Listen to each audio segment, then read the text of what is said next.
Hello there and welcome back. In this video I'm going to show you how you can handle different exceptions in your BlackSheep application, and basically that's the idea of this video. So let's jump right into it. What we are going to do is to create a new child node called appExceptions.py. And what we are going to do is to kick off this process. Currently there is nothing in the file, so it shows an error, but once I start to fill it up with meaning, so to speak, you will be able to see what is happening. So from BlackSheep we will import the application and the get, and we create our application instance. And we will have a context route, which is the default context route, and it's going to be an index function, and we'll raise an exception. And this is wrong, is the message. Let's save it. And if we go here to our browser and hit the context route, you can see that this is basically what the message that we receive. And in the console, you can see this is the exception which happened. And there are cases when you are like actively developing this application, you may want to show more information in your browser to make it easier to test. And in order to do that, we can add the show error details argument and set it to true. And now if we reload our browser,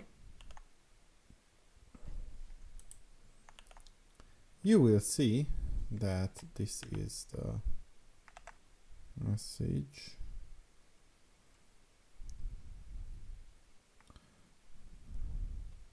Oh, it's not shop, it's show. Okay, show error details. And let's see. Now, if we reload the browser, you can see this was the error message. And what we can also do is to create exception handler for our application. So let's call this, modify this script. So we have the class which is called mySheep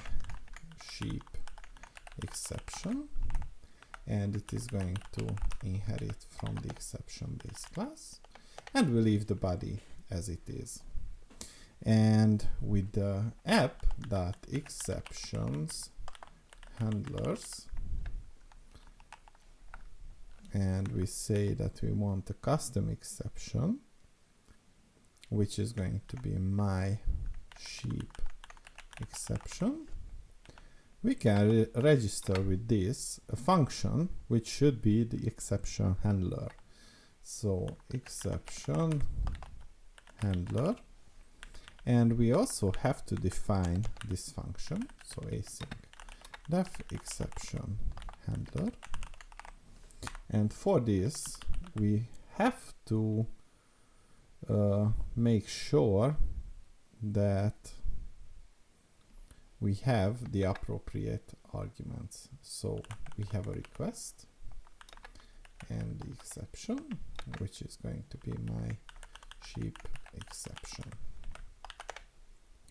And non-local app assert self is app, and assert is instance exception mySheep exception, and we return text,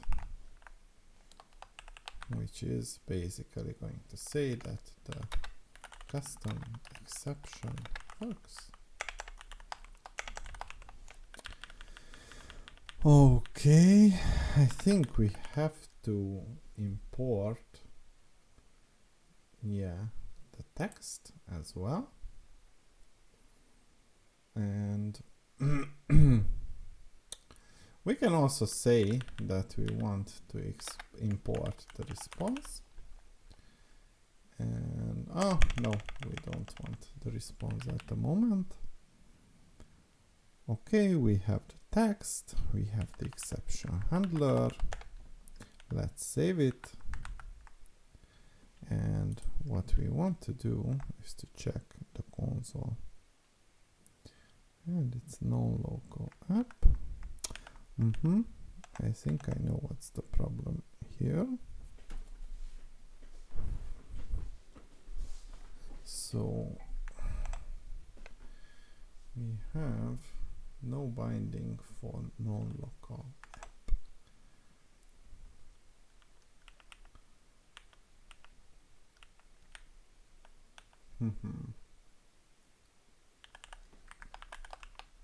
Save it. Okay, the startup is complete. And now we have the this is wrong. And it seems to be working. However,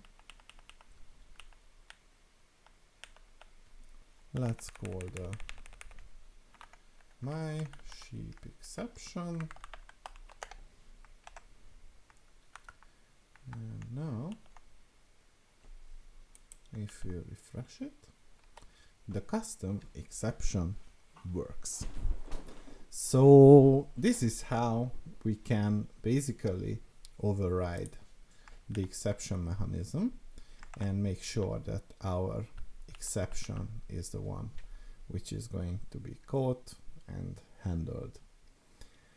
And what else do we have here? We also have the option to basically override the default exception handler for unhandled exceptions. And what should we do? Let's create a new script. And here we create a new node. My other exception.py, and my other exception should be the application that the UVCon is running.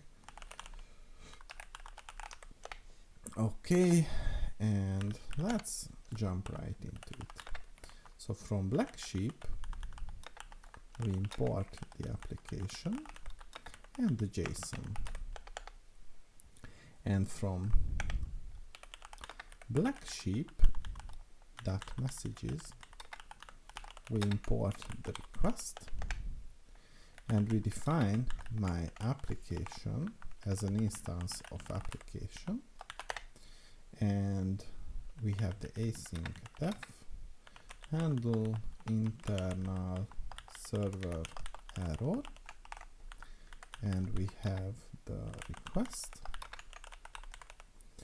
and the exception. Let's see what else do we have here. That's it.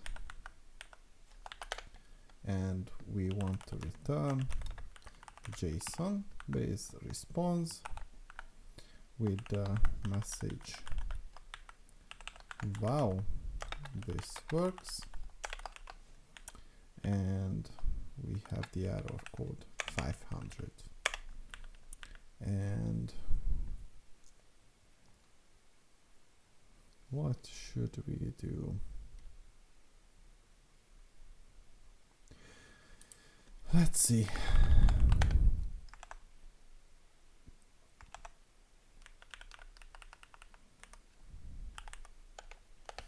Let's create an instance of my app. And then we have the get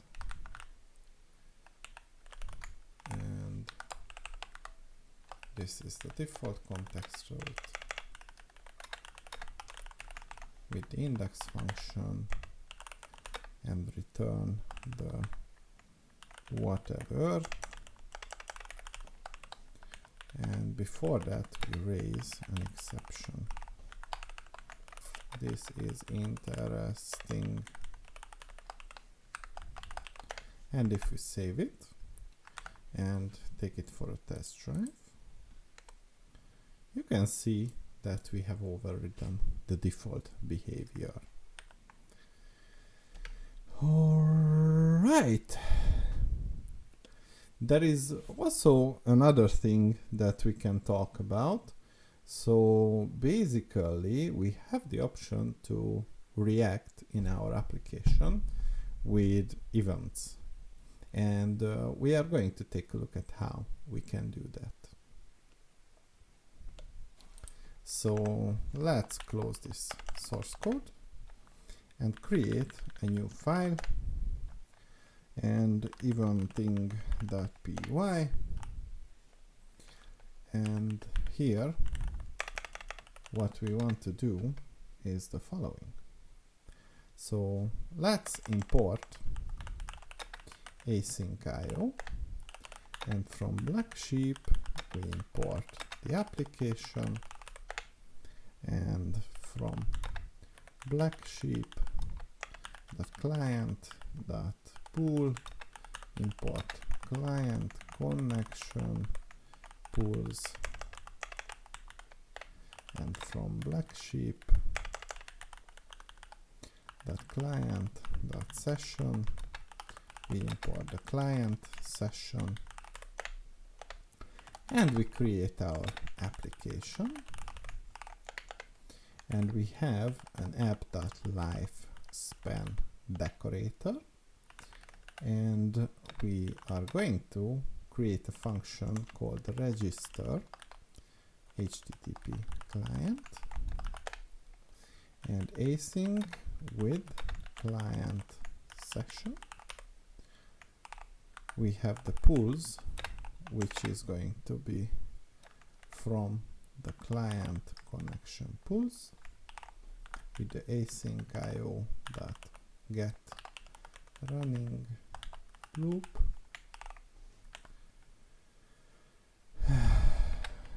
and as client, and basically we want to print that the client created and registered, and app.services.register client session instance equals client, and we yield the control back, and at the end this is the end disposed. Alright, so now we can call the, what should we call?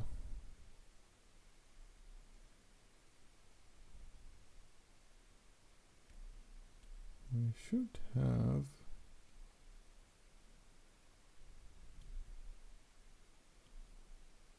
the async def index HTTP client session, and we want to print the HTTP client and return a dictionary with the OK, true, and client instance ID is going to be ID HTTP client, and if the name is underscore main, we want to call the uvcorn.run with the app on host 127.0.0.1 and the port 8000, level equals debug, and we have also the life span equals on. All right, so let's save it and see what we have.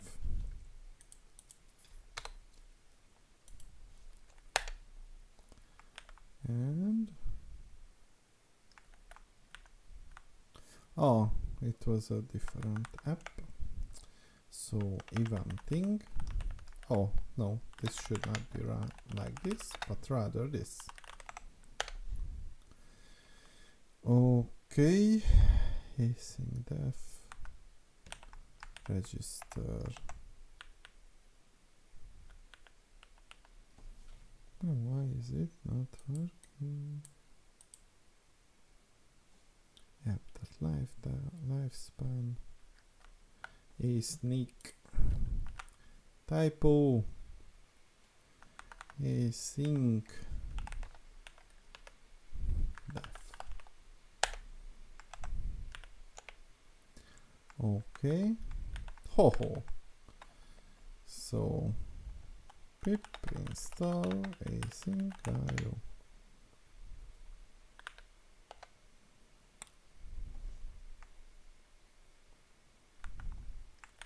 Oh, another typo. Async IO.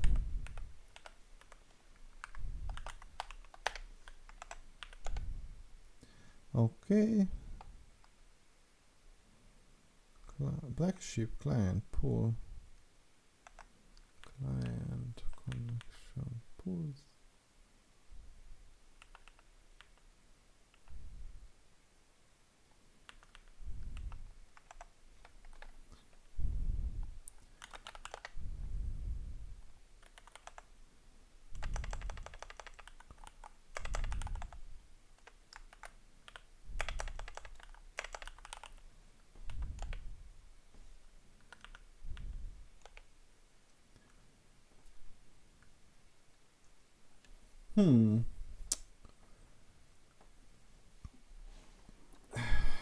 Client connection pools. Let's see why we cannot import it. Import BlackSheep.client.pool. And what do we have here? Dear BlackSheep client.pool, and we have the client. Oh, it's called connection pools.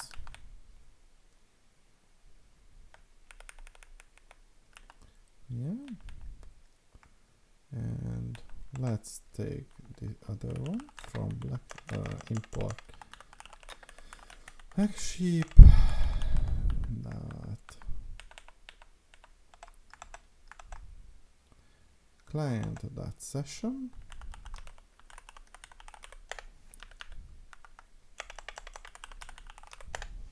and we have the client session. All right.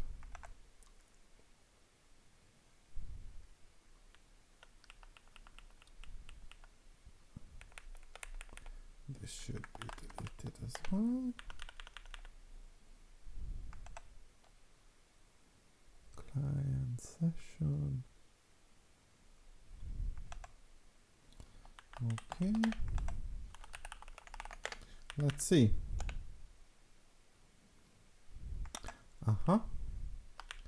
Let's import UVcorn.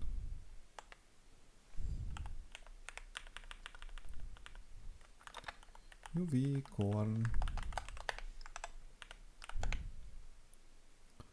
Okay.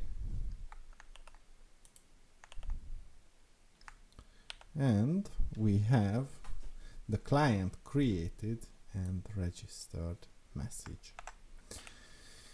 All right.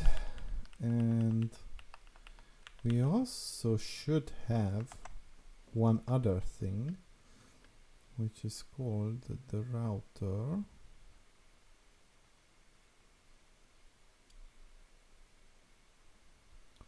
Where is it? But technically this is what I wanted to show you. Maybe what's missing is the get function. So get default context route, and we have reloaded it and reload the browser, and as you can see we have the client instance ID. So technically this is how this is one way to use the event feature of BlackSheep. And in the next video we are going to take a look at how you can use this lifespan to connect to a Redis server. See you in the next one.